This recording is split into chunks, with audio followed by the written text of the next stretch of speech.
1920년대 초 영일동맹이 4개국 조약으로 대체가 되면서 영일 간의 긴장관계도 해소되고 일제의 한반도 내 문화통치 도입도 긍정적으로 평가를 하면서 한국인은 무능하고 일본은 문명의 전파자였기에 독립요구 역시 합당하지 않다는 인식이었죠. 1941년 12월 7일 모든 것을 바꾸게 되는 그날이 오게 됩니다. 세계 언론을 주도하던 영국 언론이 일제의 한반도 통치 정책을 맹렬하게 비판합니다.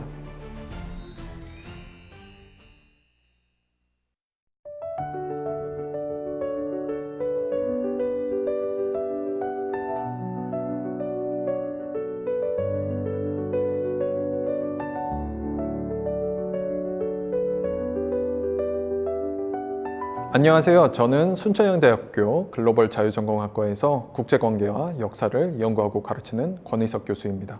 1910년부터 1945년까지 이어진 일제강점기는 굉장히 긴 시간이었습니다. 30년이 넘게 세대를 넘어 이어지고 실제로 많은 친일파와 부역자들이 해방 당시에 해방이 올 줄 몰랐다라는 변명을 하기도 했었죠. 그럼에도 적지 않은 독립운동가가 압제의 끝이 오길 바라면서 외롭고 힘든 싸움을 이어갔습니다. 그리고 세계 각지의 언론들이 이 모든 과정을 지켜보고 있었습니다. 독립운동가들이 어떻게 영국의 마음을 돌렸는지, 그리고 왜 활발한 독립운동이 없었으면 진짜 독립이 불가능했을지 오늘 그 이야기를 들려드리겠습니다.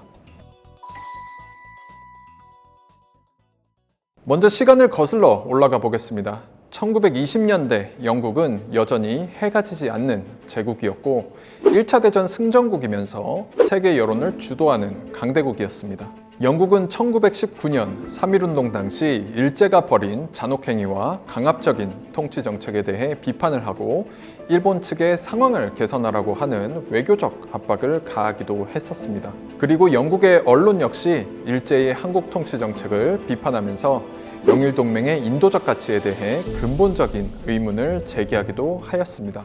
이러한 영국 언론을 바탕으로 1920년 10월 26일에는 한국 독립운동을 지지하는 의원, 언론인, 지식인이 참여한 영국 한국친의회가 영국에서 설립되는 성과도 있었습니다. 하지만 1920년대 초 영일동맹이 4개국 조약으로 대체가 되면서 영일 간의 긴장관계도 해소되고 일제의 한반도 내 문화통치 도입도 긍정적으로 평가를 하면서 1920년대 한국에 대한 영국과 영국 언론의 관심 역시 사그라들게 됩니다. 그러다가 1930년대에 들어서면서 영국 언론이 한국에 대한 보도를 다시 늘려나가기 시작합니다. 여기에는 크게 두 가지 이유가 있는데 하나는 일제의 만주 침략입니다. 1931년 9월 18일 남만주 지역에 주둔하고 있던 일본 관동군이 자작극을 벌여서 만주 지역 군벌과의 갈등을 일으키고 이를 기회로 삼아서 만주 전역을 장악하는 만주사변을 일으킵니다. 그리고 1932년 1월 만주국이라고 하는 괴뢰 정권을 수립을 하여 사실상 만주를 일본이 통치를 하게 되죠. 당시 영국 언론들은 일본이 만주국을 세워 대륙을 침략하는 행위를 일제히 한일 병합에 빗대기도 했습니다. 1894년 청일전쟁에서 승리한 일본이 청과 조선이 갖고 있던 전통적인 조공측본 관계를 완전히 없앤 뒤 1905년 조선을 보호국으로 만들고 1910년 병합했던 사례를 떠올리게 한다는 거죠. 그리고 영국 주요 언론에서 한국이 다뤄지게 된 두 번째 이유는 바로 1932년에 이어진 이봉창 의사와 윤봉길 의사의 의거였습니다. 1932년 1월 8일 이봉창 의사가 도쿄 경시청을 지나가던 히로히토 천황을 향해 폭탄을 던졌다가 암살 미수로 체포되는 사건이 발생하게 됩니다. 당시 영국의 주요 일간지인 더 타임즈는 이 사건에 대해 보도하면서 이봉창 의사의 의거가 한국의 독립을 실현하기 위한 것이라고 언급합니다. 스코틀랜드 일간지인 더 스코츠맨도 당시 영국 식민지인 인도에서 벌어지고 있던 자치운동인 스와라지의 영향을 받은 독립운동으로 보도하기도 했습니다. 그리고 약 4개월 후 윤봉길 의사의 의거가 일어났습니다. 1932년 4월 29일 일본 히로히토 천황의 생일을 기념하면서 상하이 홍구공원에서 열린 축하식에서 폭탄을 투척하여 상하이 파경군 사령관, 상하이 일본 거류민 단장 등을 살해를 하고 주요 일본군 지휘관과 외교관에게 중상을 입히게 됩니다. 윤봉길 의사의 의거에 대한 영국 언론의 반응은 어땠을까요? 더 타임즈는 윤봉길 의사가 한국독립당의 상하이 지부 소속 인사라고 언급을 하면서 1932년 1월 중국군과 일본군이 충돌을 하여 발생했던 상해사변을 중재하고 있던 시게미츠 마모루 일본 공사가 부상을 입어서 동정심이 쏠리고 있다고 언급을 하면서 윤봉길 의사에 대한 비판적인 태도를 취했습니다. 데일리 텔레그라프를 비롯한 다른 매체들도 윤봉길 의사의 의거를 부정적으로 비판하기도 했습니다. 왜 그랬을까요? 당시 상하이에서 일어난 중일 간 무력 충돌을 해결하기 위한 6개국 평화협상이 막바지에 있었습니다. 당시 영국은 양자강 일대에 막대한 이권을 가지고 있었기 때문에 이 협상이 무산될 경우 군사적, 정치적인 불안 상황이 계속되어서 영국에 경제적 피해를 줄 것을 우려했기 때문에 이렇게 비판하게 됩니다. 여기에 더해 한국에 대한 부정적인 인식 역시 영국 언론이 윤봉길 의사의 의거에 대해 비판적인 보도를 하게 된 원인이었습니다. 같은 해 5월 30일 더 타임즈는 사설에서 다음과 같이 이야기하였습니다. 한국인은 자치정부를 구성하는 데 필요한 자질, 능력, 경험이 있음을 증명하는 데에 실패했고 지금도 실패하고 있다.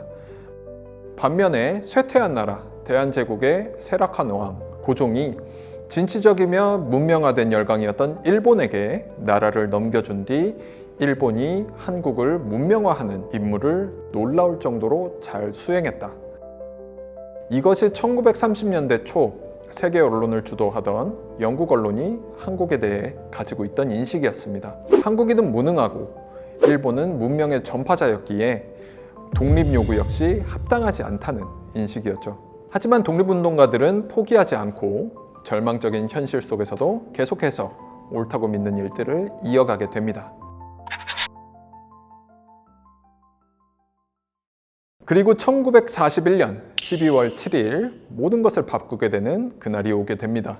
중국과 동남아를 압박하고 있던 일본이 미국 하와이 진주만의 미국 태평양 함대를 급습하고 곧이어 영국령 홍콩을 공격을 하면서 영국은 공식적으로 일본과의 전쟁에 들어서게 됩니다. 일본이 영국의 적국이 되면서 영국의 주요 언론 역시 일제에 강압적이고 불평등한 한국 통치 방식을 강하게 비판하기 시작을 하고 한국과 관련된 보도 역시 늘기 시작합니다.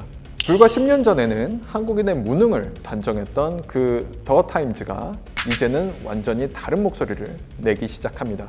더 타임즈는 일본의 배신 이력이라고 하는 제목의 기사를 통해서 일본이 한국인에게 일본인과 같은 수준의 교육을 제공하지도 않았고 여론을 형성할 기회도 주지 않았으며 한국인을 상대로 한 강압적인 통치 방식은 명백한 인종차별이다 라고 하면서 일제의 한반도 통치 정책을 맹렬하게 비판합니다.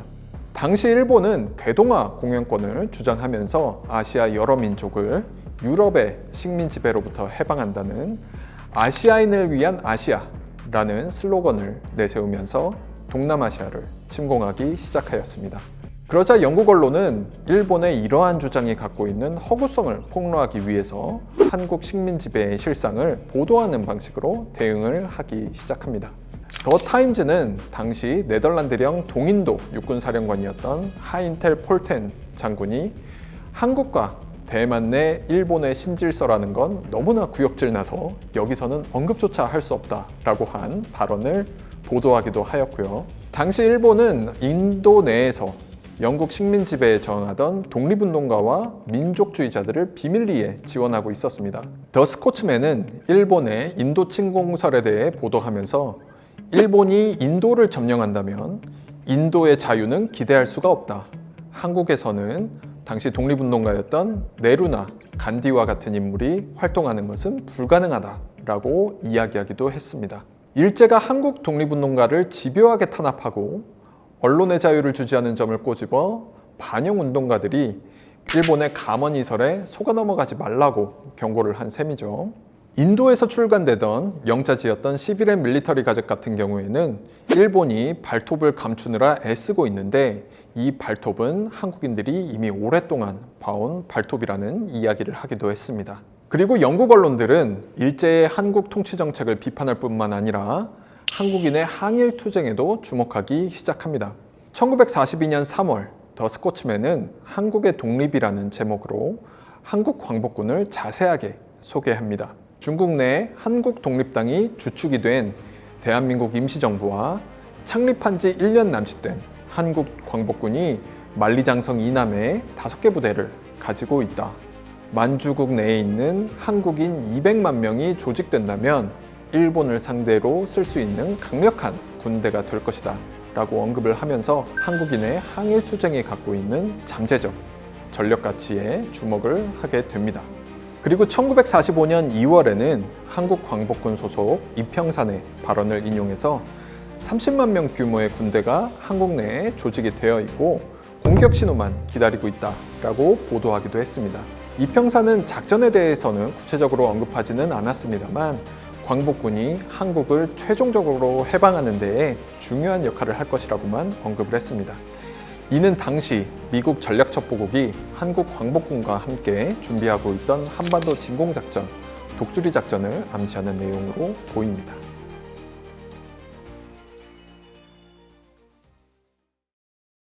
하지만 가장 극적인 변화는 한국인의 독립 의지와 역량을 바라보는 영국 언론의 태도에서 나타났습니다. 1930년대까지 한국인은 독립을 유지할 수 없는 무능한 민족이라는 인식이 영국 언론에도 팽배해 있었는데 이러한 의식에 서서히 변화가 온 것이죠. 당시 이 변화에 가장 크게 기여한 것이 대한민국 임시정부였습니다. 1942년 10월 28일 11엔 밀리터리 가제트는 대한민국 임시정부의 입법기관인 임시의정원을 구성하기 위해 10개 선거구에서 40명이 넘는 의원이 참석을 하고 민주적 절차를 통해서 민주적 정부 구성과 독립안을 요구했다는 사실을 높이 평가했습니다. 대한민국 임시정부의 활동 또한 이렇게 평가했습니다. 자유중국의 망명에 있는 한국인들이 독립의 수준을 끌어올렸다. 임시의정원이 헌법에 입각한 민주주의 정부를 구성하려는 모습은 한국인에 대한 인식을 바꿔놓는 놀라운 변화다. 이러한 영국 언론의 변화는 당시 영국 외무부의 인식 변화와도 일맥상통하는 면이 있습니다. 영국 외무부는 대한민국 임시정부를 보면서 한국인이 필요한 기회와 경험을 충분히 얻는다면 근대 국가를 운영할 역량을 갖출 수 있다고 판단을 하게 되는데 여기에는 한국인의 적극적인 독립활동이 큰 역할을 했다고 볼 수 있습니다. 당시 임시정부를 이끌었던 김구 주석의 발언도 적극적으로 보도를 했습니다. 1942년 4월 임시정부 창립 23주년 기념식에서 김구 주석이 수백만의 한국인을 동원해서 평화를 얻을 때까지 일본의 침략에 맞서 싸우겠다라고 한 말을 그대로 전했습니다. 이처럼 한국 독립운동에 대한 영국의 인식도 서서히 바뀌고 있었기에 1943년 7월 26일 카이로 회담을 앞두고 당시 임시정부의 지도부였던 김구, 조소왕, 김규식, 이청천, 김원봉 등이 장제스를 면담해서 카이로 회의에서 한국 독립을 관철해달라고 요청을 하고 장제스는 약속을 지켜 전후 한국의 독립을 주장하게 됩니다.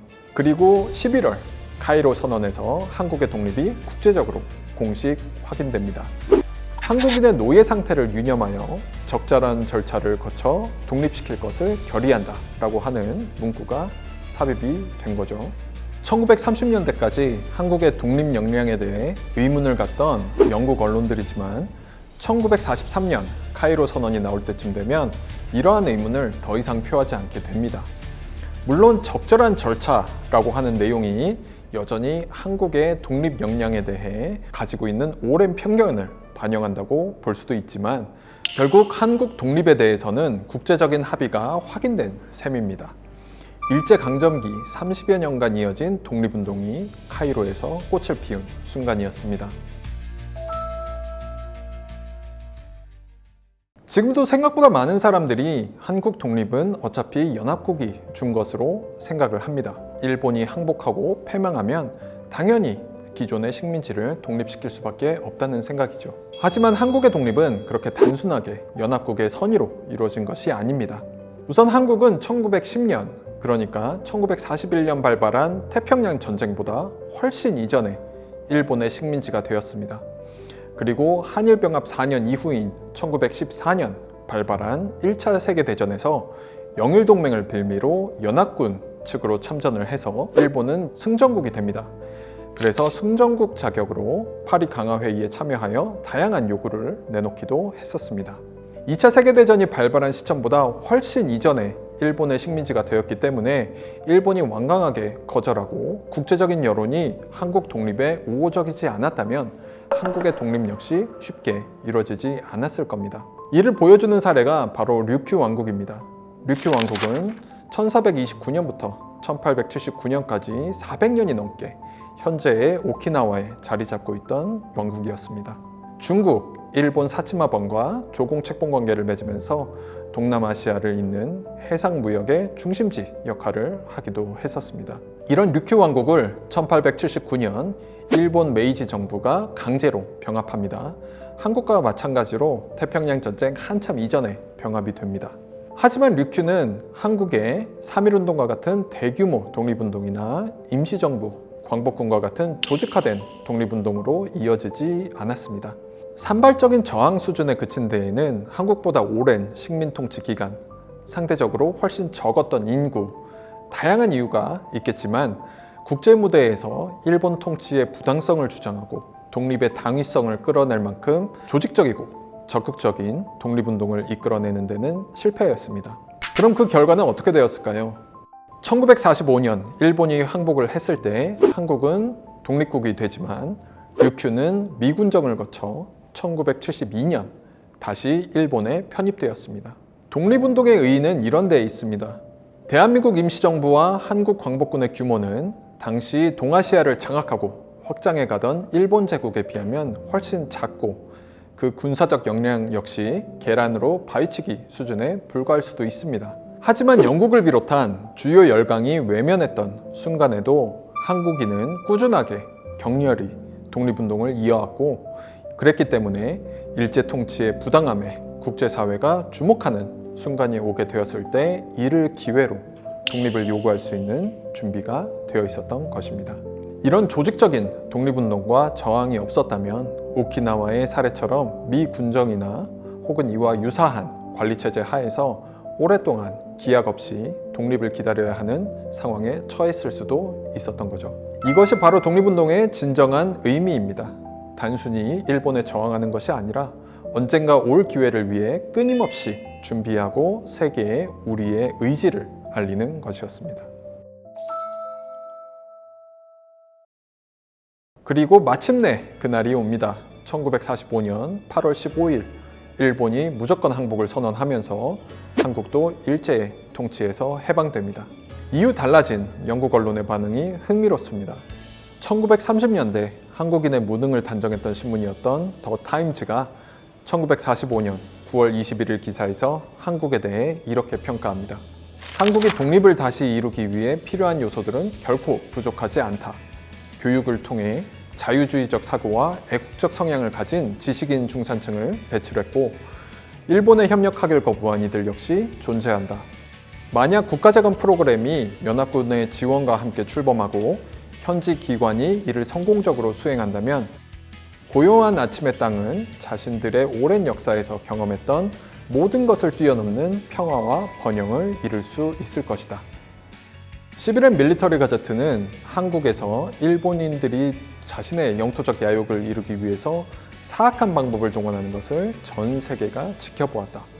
일본이 한국을 흡수하려 탄압하였지만 그럼에도 불구하고 해방을 달성한 것이 인상적이다 라는 기사를 쓰기도 했고요.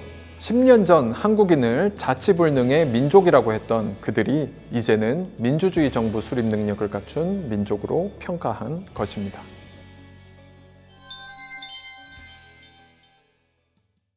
한국의 독립운동사를 살펴볼 때마다 우리가 갖고 있는 힘에 대해서 다시 한번 생각하게 됩니다. 1910년부터 1945년까지 이 오랜 기간 동안 일제가 한반도를 군사적, 정치적, 경제적으로 완전히 장악하고 있던 상황에서 여기에 맞서 싸운 독립운동가들이 느꼈을 절망감, 고립감을 상상하면 정말 아득한 느낌이 듭니다. 당시 동아시아의 최강대국으로 서구 열강과 대립하고 중국도 침략하는 일본 제국을 상대로 독립운동가들이 싸울 때 자신만의 힘으로 일본 제국을 무너뜨릴 수 있을 거라고 생각한 독립운동가는 많지 않을 거라고 생각을 합니다. 그리고 그 압도적인 전력 차이 때문에 독립운동 내에서도 변절자와 부역자가 생기기도 했죠. 하지만 결국 절망적인 현실 속에서도 옳다고 생각하는 일을 꾸준히 계속 이어간 덕분에 결국 독립이라는 결실을 맞게 되었습니다. 1919년 3.1운동으로 생겨난 대한민국 임시정부와 기타 독립운동단체들이 열강의 외면 속에서도 지속적으로 일제 통치의 부당성과 한국 독립의 당위성을 주장한 덕분에 국제사회의 여론이 한국에 주목하는 시점이 되었을 때 이들의 지지를 빠르게 얻을 수 있었던 셈이죠.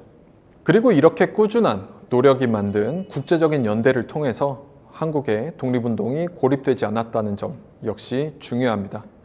가까이는 일본 침략과 싸우고 있던 중국 국민당 정부의 지지를 얻을 수 있었고, 이를 바탕으로 한국 독립에 회의적이었던 미국, 영국 등 서구 열강도 설득할 수 있었습니다. 그렇기 때문에 1945년 8월 15일 한국의 해방은 우리 민족이 스스로 쟁취한 독립이라는 자긍심을 가질 수 있다고 생각합니다.